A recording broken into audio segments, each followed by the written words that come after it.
Ya, terima kasih Anda masih bersama kami di Liputan Metropolis Malam. Pemerintah menegaskan siap mendukung pembahasan RUU perampasan aset yang saat ini merupakan inisiatif DPR RI.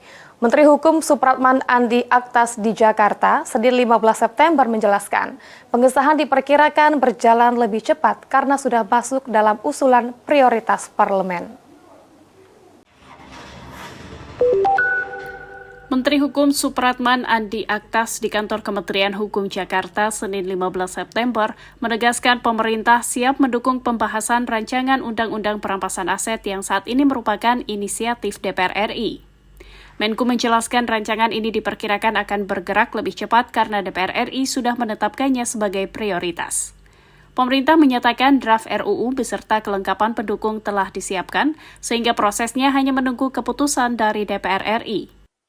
Kan udah bagus, kalau DPR yang usulkan inisiasi pasti lebih cepat. Karena pemerintah kan udah siap dan udah ada draftnya dan lain sebagainya. Jadi ya bersabar aja sedikit ya. Untuk yang jelas komitmen politik di antara Bapak Presiden dan DPR sudah satu terkait dengan perampasan aset.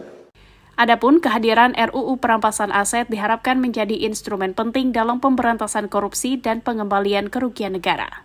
Dari Jakarta, Putri Hadifa, Kantor Berita Antara mewartakan.